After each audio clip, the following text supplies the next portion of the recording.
Esto es una serie de videos, así que te recomiendo que inicies por el primero, link en la descripción y ahí arriba en el cosito de sugerencias.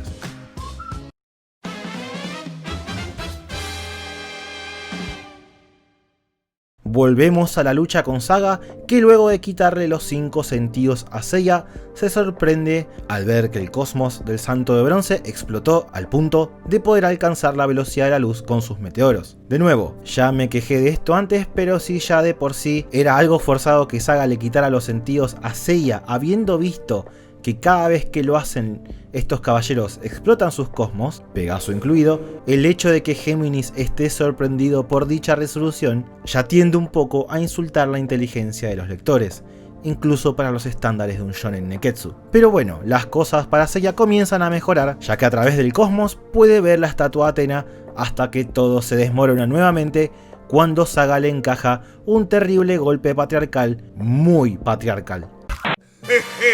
Easy, perro. Es decir, le mete el puño entero dentro de su estómago. En serio, le deja terrible hueco. Aunque después Kurumada más adelante en el manga decide si quitárselo, se ve que se arrepintió o algo, Seiya debería haber muerto ahí, pero no importa. Detalles de continuidad, no importa. Por suerte, antes de que derroten al Pegaso, este logra tomar a Saga por la espalda y realiza un Pegasus Rolling Crash, muy dinámicamente dibujado, discutiblemente el mejor del manga, ya que no solo tiene una gran composición en sus viñetas, sino que también comunica que Seiya está dando todo de sí y un poco más para que sea un impacto letal. Por desgracia, el Caballero de Oro sigue vivo como si nada y dice: Pegasus Rolling Crash, mis huevos. Ok, no lo dice tan así, pero el punto y fortaleza de esta escena está en que a pesar de dar todo y un poco más, ya utilizando dos fórmulas narrativas cliché con las que venían los personajes ganando hasta este momento, el patriarca impostor ni se inmutó y ahora está por matar al Bronce, quien para el colmo tiene un hueco en el estómago. Esta es una forma bastante efectiva de comunicar al lector que Saga es un enemigo a otro nivel respecto a todos los enfrentados anteriormente, sin necesidad de que alguien grite al aire: ¡Oh! Saga es el santo más fuerte. Kurumada comunicó el terror y fortaleza que tiene el rival de los Santos de Bronce con acciones y no con palabras, algo que siempre es bueno de ver en estas historias. Pero bueno, durante el combate, antes de poder rematar al pobre Pegaso, Saga se detiene, ya que ve la cara de la justicia de su Cloth llorando. Lo que nos lleva a otra escena con Ikki, que se encuentra con sus 3 hermanos caídos en los respectivos templos donde tuvieron sus combates finales. El encuentro con Shiryu destaca en lo peculiar que fue. Primero y antes que nada es bastante ingenioso, ya que Fénix al principio ve caer de lejos el Cloth de Capricornio desde el cielo, pero no distingue quién lo está portando hasta que cuando está cerca el lector da vuelta a la hoja y ¡shock! Resulta ser el Caballero Dragón con una armadura dorada. Este es uno de los recursos exclusivos del medio impreso que hacen falta verse más seguidos en cualquier manga realmente. Acá uno podría sentirse traicionado por la historia dejando a Shiryu vivo. Después de todo, hubo mucho énfasis en el circo y teatro del costo de su técnica definitiva, pero personalmente considero que en esta ocasión funciona. ¿Por qué? Bueno, primero, porque Shura anticipó que su Cloth posiblemente le permita sobrevivir al ataque o por lo menos durar más. Y en segundo lugar, y más importante, la supervivencia de Shiryu le da redención a Shura, expandiendo un poco su personaje. Los encuentros con Jun y Hyoga son similares en el sentido de que ambos están al límite de sus vidas, pero le piden a Ikki que no los ayude y se enfoque en asistir a Seiya en la batalla final. Pero a mi parecer, lo más importante de este intercambio que tiene Fénix con sus hermanos es que le permite no solo aceptar sus errores y debilidades, sino que también podemos apreciar el cierre de su arco personal antes de una última batalla, ya que Ikki finalmente deja de odiar su propia sangre por ser de su padre o resentir su destino y pasa a apreciar todo esto, ya que le permite compartir y vivir el mismo momento con sus hermanos de sangre ardiente. El pesar más grande del caballero se resignifica, volviéndose su tesoro más importante. No será Shakespeare, pero cerró muy bien. Además, este momento es una de las escenas más importantes del manga, ya que encapsula, a mi parecer, la esencia de la historia de Kurumada. Los lazos de sangre inquebrantables de 5 hermanos con una determinación ardiente que tienen el potencial para enfrentarlo todo, así pierdan la vida en el proceso. Ahora, volvemos al salón del patriarca, donde Saga se indigna al ver que la cara de la justicia de Cloth llora por sus actos. Esto hace que el santo le termine explicando que Zeus, Hades y Poseidón están al acecho de la tierra, algo contra lo que Saori no podrá luchar, pero él sí. Este monólogo de Saga es una pieza clave del personaje para alejarlo del villano trillado estilo quiero conquistar el universo porque soy un malo genérico. ¡Aioria! Nos permite ver que sus objetivos son al final del día nobles, aunque tiene una perspectiva muy narcisista y deformada no solo de Athena y su poder, sino de la misma realidad. Finalizado este diálogo, Géminis prosigue a derrotar a Seiya, pero este es salvado por el Fénix, dando fin al tomo 12, lucha a muerte en el Salón del Patriarca. El tomo 13, el último de esta saga, llamado Athena Revive, sí, el peor nombre posible, pero bueno, en él ocurren varias cosas. El combate entre Ikki y Saga es más de lo mismo en términos generales. Fénix se come una golpiza enorme, logra meter uno que otro ataque, pero luego se come una golpiza 3 veces peor. Lo único destacable es la utilización del puño fantasma, que en mi opinión en esta oportunidad fue desperdiciado totalmente. Recordemos, esta técnica nos permite ver dos cosas, o un escenario gore hipotético para darle un shock a la audiencia, o jugar con las memorias de la víctima aprendiendo más de ella en el proceso. Honestamente, ya a esta altura de la historia, luego de verlo en movimiento en varias oportunidades, personalmente considero que la parte entre comillas shock del puño fantasma está gastada y sin embargo Kurumada por desgracia fue por ese lado en el combate contra Saga. Una lástima. Nadie va a creer que mató al protagonista, más teniendo en cuenta que no pudo ni matar a Hyoga o Jun. Esta realmente era una oportunidad para explorar un poco más el pasado de Saga o incluso que podamos ver el origen de su dualidad. Pero no, en su lugar tenemos gore y sangre en una escena choqueantemente cliché. Después de esto, Mu empieza a hablar con los otros santos de oro de forma telepática a través del cosmos y les cuenta que está seguro que Géminis es el santo que tomó el lugar del patriarca, algo que se comprueba al poco tiempo ya que el mismo Saga declara en este tipo de mensaje a través del cosmos haber ganado el enfrentamiento contra los bronces y está seguro de que Athena ya está muerta. Luego de un discurso genérico donde vemos a Ioros y Saga ser convocados por el anterior patriarca, quien ahora sabemos estuvo en la última Guerra Santa junto al Caballero de Libra. En esta reunión aprendemos que el heredero a patriarca iba a ser Ioros, pero en su frustración, Saga va a buscar a su santidad hasta el Starhill exigiendo respuestas de por qué él no fue elegido, a lo que el patria original responde que Saga lo sería, pero siente que dentro de él hay una oscuridad latente. Entonces Saga, transformándose, dice: ¡Me descubriste, perro! ¡Empalado! Y mata a su santidad tomando su lugar. Lo último que vemos de todo esto es a Mu en el presente explicando a los santos dorados que no deben intervenir, ya que esta es una prueba para Athena y de no poder pasarla sería una diosa falsa incapaz de defender la tierra. A pesar de que técnicamente los bronces están haciendo todo el trabajo, pero detalles. Volvemos al templo del patriarca y Saga se sorprende al ver que mientras hacía un monólogo obligatorio de villano, Seiya empezó a avanzar hacia la estatua de Athena y cuando está por ser atacado, Ikki se pone en el medio como un escudo recibiendo en la cara una explosión de galaxias mientras se despide de sus hermanos, haciendo así el máximo sacrificio. Luego de la explosión, Seiya casi inconsciente siente las voces de todos sus compañeros y hermanos y eleva su cosmos al máximo lleno de un aura de las constelaciones de todos sus iguales, incluso la de los bronces secundarios, lo que le permite darle un golpe final a Saga para luego ir a buscar el escudo, aunque Géminis de todas formas lo persigue, aunque este es detenido por una ilusión de su propio Cloth.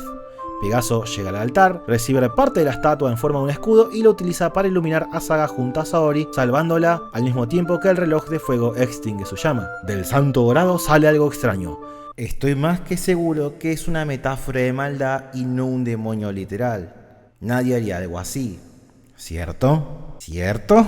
Más detalles al final del video. El asunto es que Athena se despierta y corre en 2 segundos hasta arriba de las 12 casas llorando por sus santos cuando se encuentra con un Saga purificado, quien se disculpa por todas sus acciones clavando su mano en el pecho, perdiendo así la vida ya que no puede perdonarse a sí mismo por sus pecados. En medio de llantos, mientras mira al horizonte, Saori se lamenta que no podrá tener una vida como una chica normal, pero que de ahora en más hará un esfuerzo para seguir luchando así como sus santos de bronce lo hicieron, dando fin de una forma sumamente brusca al que denominamos como el capítulo 1 de Saint Seiya, conocido simplemente como Sanctuary. Este final está decente. Por un lado, si bien ya es cliché, está bien que Seiya logre abrirse camino de esta manera, quemando su cosmos junto al apoyo de sus hermanos, y está realmente bueno porque no le gana a Saga. De hecho, nunca le ganan al villano de turno de una forma convencional, sino que simplemente consigue el tiempo suficiente para recuperar su escudo. Es más, algo particular de las 12 casas es que Seiya técnicamente no gana ninguna de las peleas a muerte.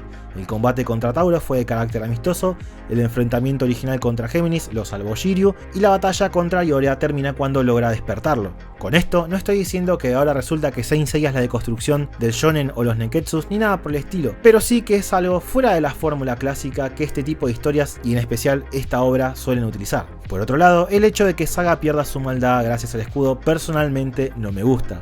Siento que en el contexto de la publicación original le quita mucho peso y complejidad al personaje. No estoy diciendo que sea objetivamente malo o algo de ese estilo, pero realmente considero que trivializa mucho la idea del bien y el mal, como así también las gamas de grises en la moral del personaje. Las 12 casas son al final del día el punto donde el manga clásico brilla más, ya que por un lado es increíblemente consistente cómo llegamos hasta acá. Desde el Galaxy War en adelante vemos a los personajes llegar de una forma orgánica en la narrativa, pasando por los Santos Negros, los de plata hasta las puertas del santuario. Se siente como una historia construida orgánicamente y de hecho planificada de antemano. No cayó en lo que sufren muchos shonen de que existe una línea bien definida entre los arcos al punto de no estar relacionados entre sí, como por ejemplo pasa con la transición entre la saga de Cell y la de Buu. Algo todavía más admirable teniendo en cuenta que el mismo Kurumada, en algunas entrevistas como la realizada en 1986 para la revista Jun 24, donde comentó que no había un gran plan de fondo y que dejó áreas del pasado de los personajes en blanco para poder irlas completando a lo largo de la trama. Básicamente, en gran parte fue improvisando semana a semana,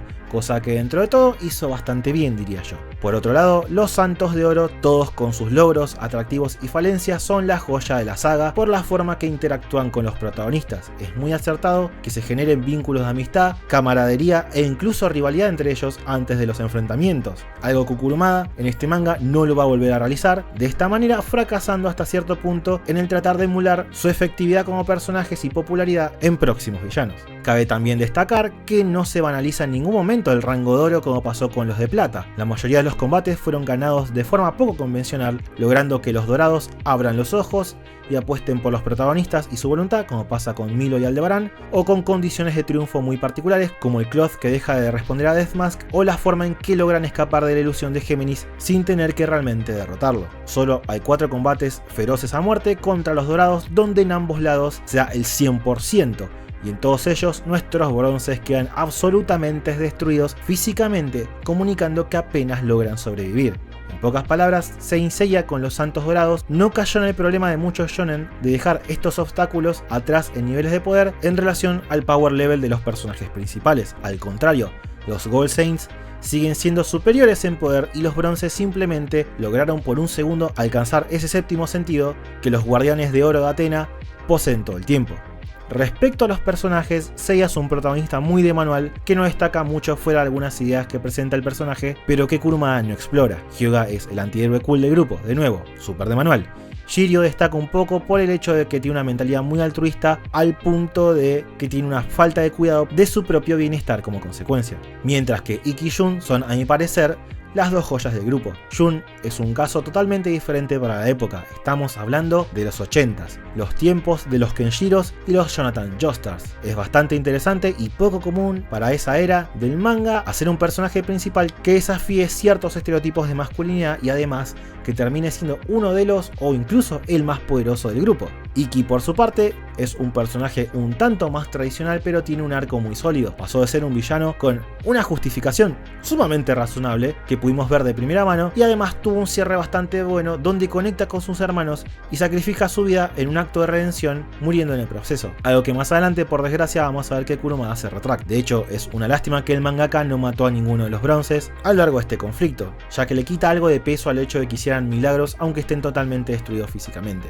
Ahora, la dinámica dinámica de Saori no me termina de cerrar. Entre que los bronces van a luchar con Ikki y vuelven durante el conflicto de las Santos de Plata, el personaje de Athena es totalmente reseteado para ser una mujer súper benevolente. Recordemos que al principio del manga, esta es la mujer que jugó de forma sucia con las emociones de Seiya y su desesperación por encontrar a su hermana para que entre al torneo. Es un personaje totalmente diferente al que vemos llorar en las escalinatas de las 12 casas al final de la saga. Lo mismo pasa con Jaina, en el piloto odia a Seiya y luego está enamorada de él porque sí, porque es una mujer y como tal aparentemente su único rol en la trama puede solo ser un interés amoroso no correspondido. ¿Estaba Kurumada tratando de armar una especie de triángulo amoroso? Posiblemente, pero realmente requería dedicarle tiempo, algo que el autor no estuvo dispuesto a hacer, por lo que se sintió forzado y hasta cierto punto en vano.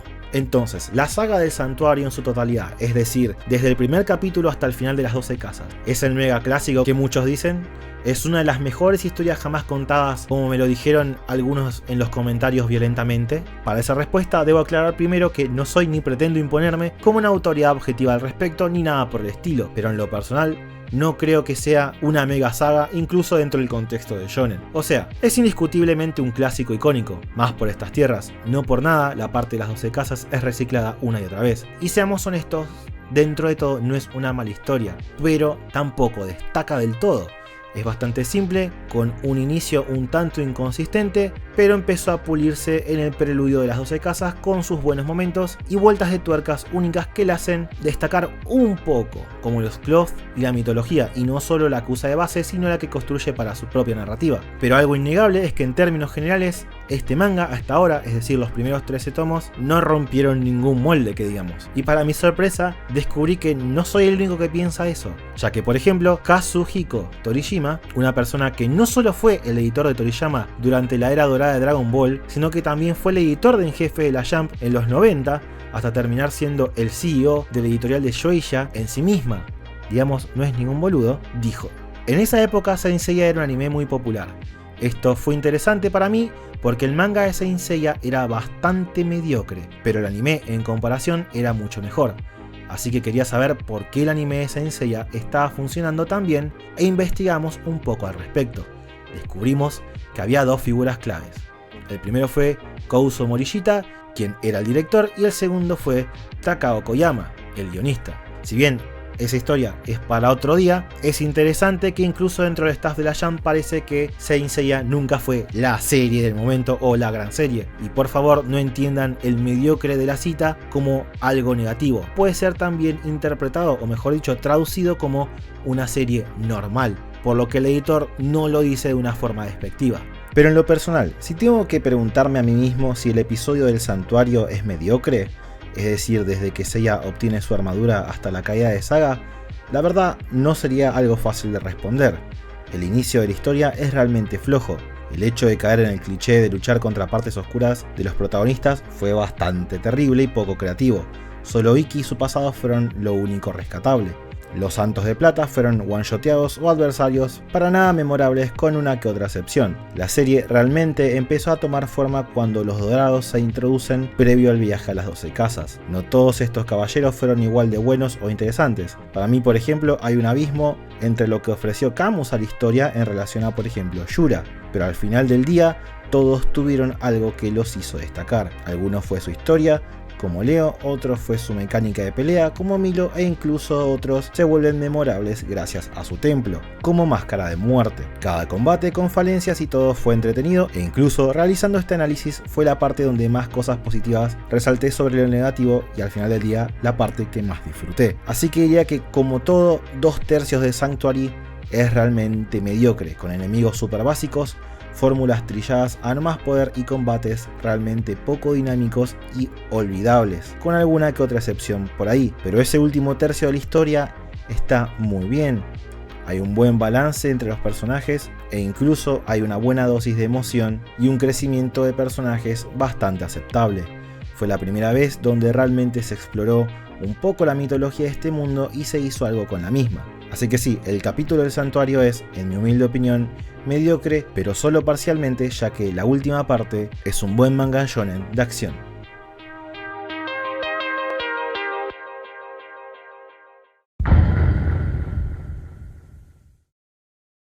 Dios mío, tardé años, pero terminé las 12 casas. Carajo.